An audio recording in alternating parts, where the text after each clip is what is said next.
TV ratings naman po tayo mga kaparokya. So last Saturday mga kaparokya ay inilabas ko or ibinahagi ko ang TV ratings na inilabas ng AGB Nutam Nielsen Philippines nitong nagdaang Miyerkules, July 3. At ngayon naman po, araw po ng Lunes, ay ibabahagi ko ang TV ratings na inilabas ng AGB Nutam Nielsen Philippines nitong nagdaang Huwebes, July 4. Pero bago yan mga kaparokya ay humihiling ako na pakisubscribe ang aking YouTube channel.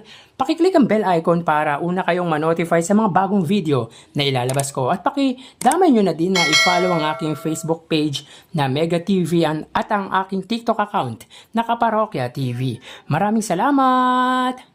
Sa mga kaparokya, nasa ikalawang bahagi na po tayo ng ating online viewership ngayong araw po ng Lunes, July 8. Pero bago yan ay quick recap po muna tayo sa lumabas na TV ratings nitong nagdaang Miyerkules, July 3. Makikita dito na ang It Showtime po ay may 9% at ang It Bulaga naman po ay may 4.1%. Kung mapapansin po natin mga kaparokya, both noontime show got their TV ratings average. Ang It Showtime na may 8% at ang It Bulaga naman po ay may 4% TV ratings average. So dito may kita natin mga parokya na 4.9%. Pero again, lagi natin sinasabi na kapag nakuha nila ang TV ratings average nila, ibig sabihin ay mataas po ang ratings na nakuha nila.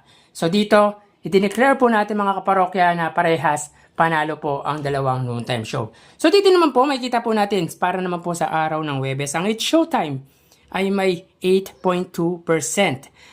At ang It Bulaga naman po ay may 3.8%. So dito may kita po natin na angat po ang It Showtime ng 4.4%. At ang It Showtime po ay nakuha nila ang TV ratings average nila. Samantalang ang It Bulaga naman po ay hindi. Actually mga parokya, ang average TV ratings ng It Bulaga ay 3.6%. Pero stick tayo sa 4% para fair na rin naman yon para sa It Showtime. So again dito, ang It Showtime ang siyang nakakuha ng TV ratings average at masasabi po natin na angat po or panalo ang It Showtime sa It Bulaga.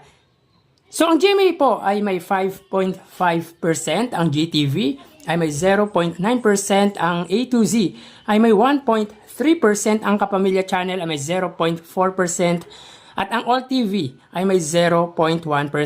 Again, ang TV station po na ini-air ng It Showtime ay 5 TV station. Samantalang ang It Bulaga naman po ay 2 TV station at ito nga ang TV5 na may 3.5% at ang RPTV na may 0.3%.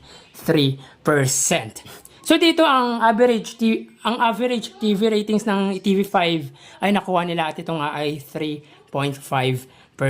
Kung pagbabasehan naman po natin ang main channel ng dalawang noontime show which are ang GMA para sa It Showtime at TV5 naman po para sa It Bulaga ay angat po ng 2% ang GMA sa TV5. Magkaganon man, alam naman po natin kung ano yung mga advantages ng It Showtime sa It Bulaga. Unang-una ang TV stations. Pangalawa ang reach at signals ay hindi kasing lawak ng TV5 ang GMA. And of course, yung ABS-CBN viewers at GMA viewers ay nag-combine. At again, isa rin po sa factor nito mga kaparokya yung mga guest ng It Showtime dahil mga biggest star po ang naigi-guest ng It Showtime sa kanilang noontime show. Samantalang ang It Bulaga ay limitado lang po ang mga guest na nakukuha nila. So talagang malaking bentahe po ang nakukuha ng It Showtime sa It Bulaga pagdating sa TV ratings. So again, magkaganon man, alam naman po natin na iisa lang po ang hangarin ng dalawang noontime show dito sa bansa. Magkaiba lang po sila ng atake pero iisa ang hangarin. Ang magpasaya, ang mag-entertain at tumulong hindi lang dito sa ating bansa kundi mga Pilipino sa buong mundo. So tara ating alamin ang online viewership ng dalawang bigating noontime show. Para sa It Bulaga under TVJ Facebook page na may 2.5 million followers at sa It Showtime naman na may 18 million followers. So as of 1:43 PM makikita po natin dito na ang It Showtime po ay may kasalukuyang segment na especially for you. Obviously mga kaparokya dahil ang palabas po dito sa aming bahay ay It Showtime. Para naman po sa It Bulaga, sila po ay may kasalukuyang segment na Gimme 5. So dito may kita po natin ang It Showtime ay may 17.6 1,000 viewers at ang It Bulaga naman po ay may 6.7 thousand live viewers. So again, Ang Eat Showtime ay may 17.5 thousand viewers at ang Eat Bulaga naman po ay may 6.7 thousand live viewers.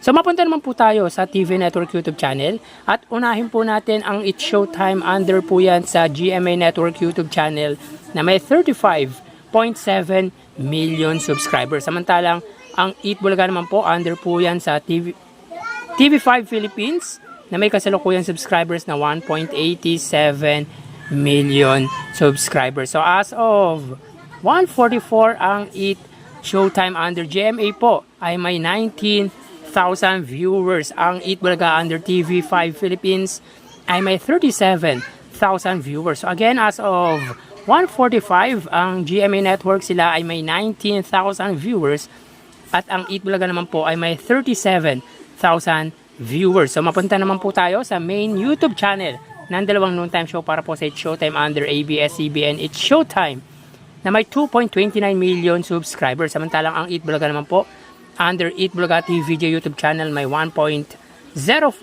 million subscribers.